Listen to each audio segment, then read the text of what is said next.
everybody and welcome. Thank you for purchasing the Mama Resh's vegan sandwich bread mix.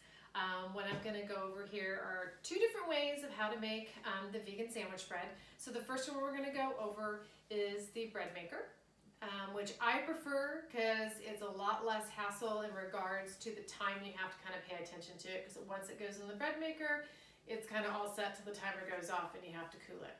And the second way is the normal way in the oven, and I'm going to give you a really cool way to actually proof your bread. So first we're going to do is go over the bread maker. So you'll obviously need your mix. You need 1.5 cups of room temperature water, 3 tablespoons of olive oil, and then 1/2 cup of water, and just put it in a bowl.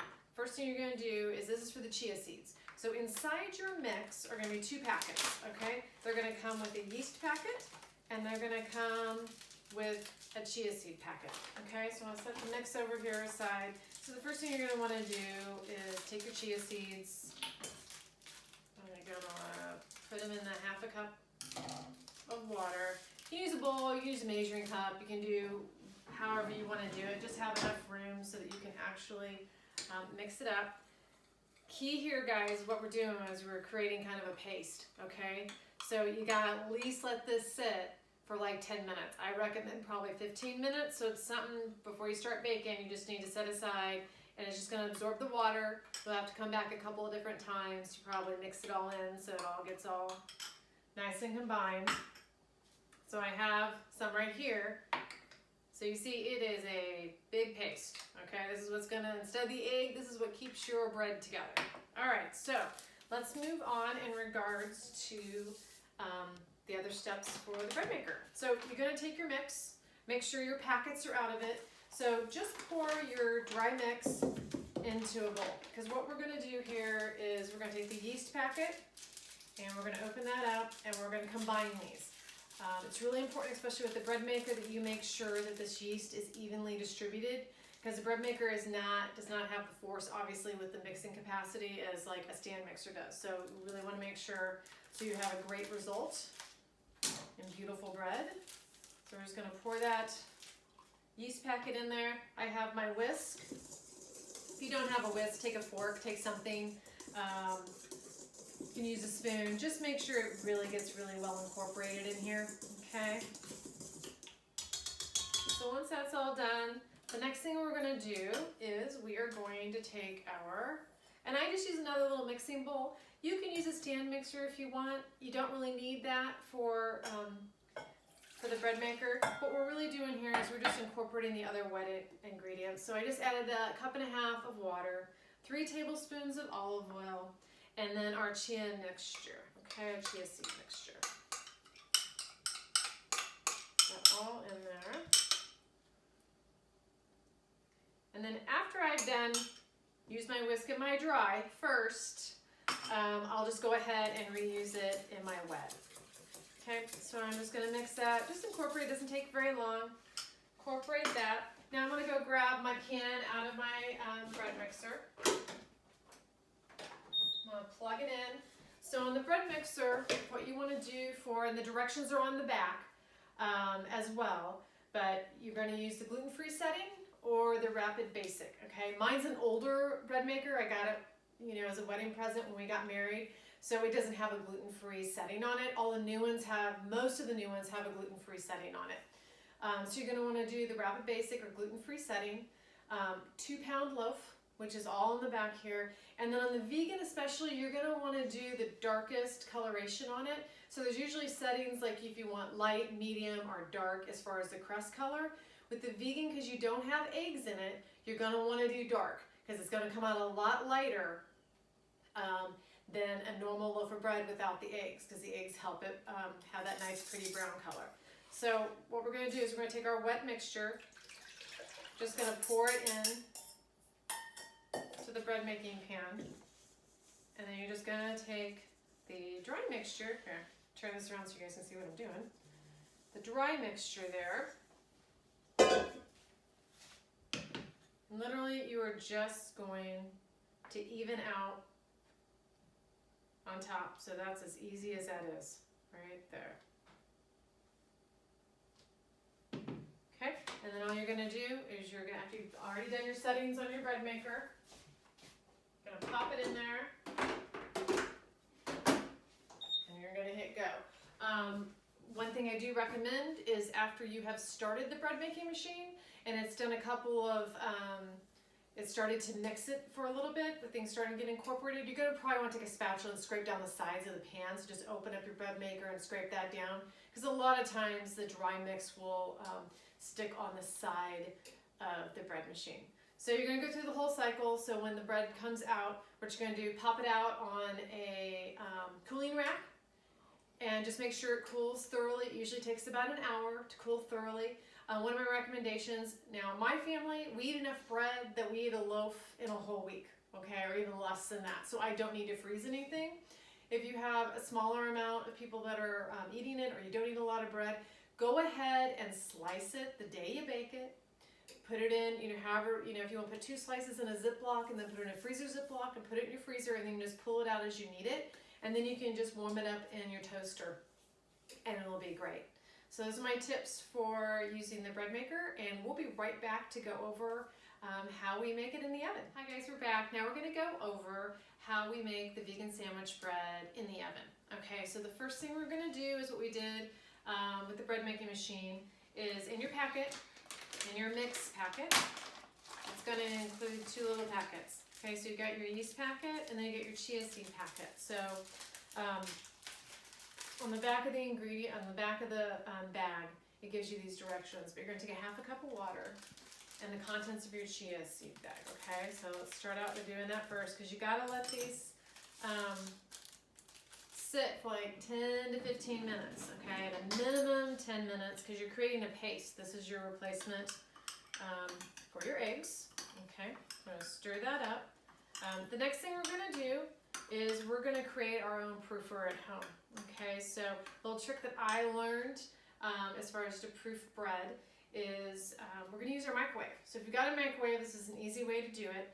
Gonna take a cup of water, I just use a coffee cup, fill it full of water. Gonna put it in your microwave. And you're gonna turn that on for about 3 or 4 minutes. What you want to do is just create a nice warm environment for your bread to rise in. Next, what we're going to do is we're going to get busy mixing up our bread here for our vegan. So I already had some chia seeds sitting for 10 or 15 minutes. You can see it is a nice thick paste. Okay, so you want to make sure it's got that consistency before you're putting it in with your other ingredients.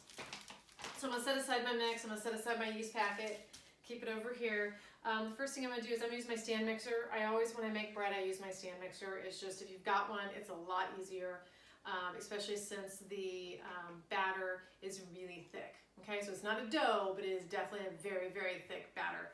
And it'll be a little bit challenging to get everything incorporated well enough with a hand mixer, but you can do it. Take a little bit more patience.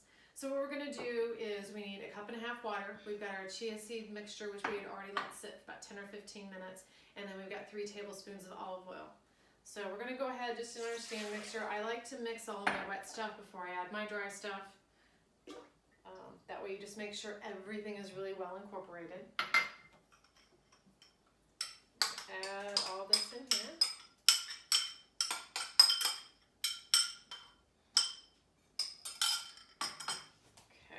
Mix this up just for a few minutes, maybe like 30 seconds or so, not very long. You just really want to get it incorporated.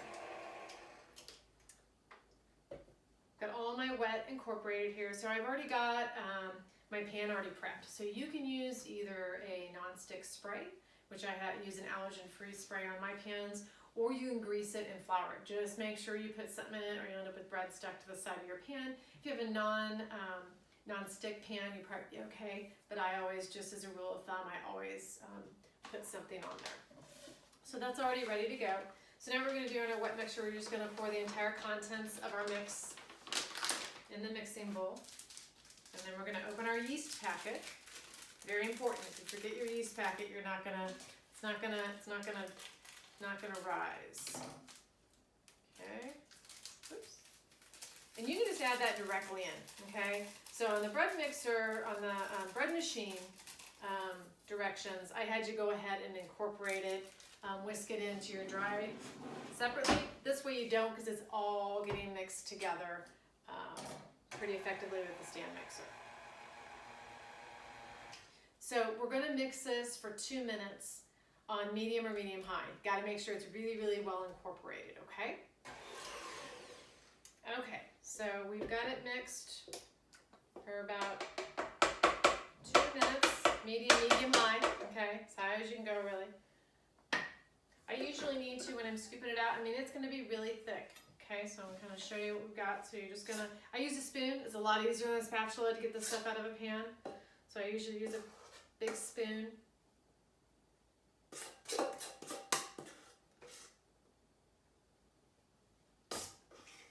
And once you've got it in your pan, you're going to want to smooth it out because it's so thick, it doesn't just go into the crevices. So if you want to have a nice looking loaf of bread, we definitely want to do that.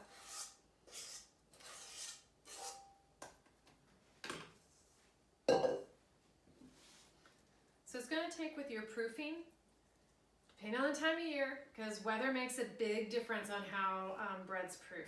So you're going to want to let it rise anywhere from 30 to 40 minutes. You need to keep your eye on it. So I would start your timer honestly at 20 minutes and go back and check on it and then do increments of 5 minutes, just because it depends how warm your house is, how warm your proofing cabinet is, what the weather's going on outside. I can tell you I had some very frustrating days at the bakery when it was, 20 degrees and freezing outside trying to get bread to rise. So don't think you're doing something wrong. It may just be going a little bit slower. Okay, so I've really smoothed this out. You can use a spoon.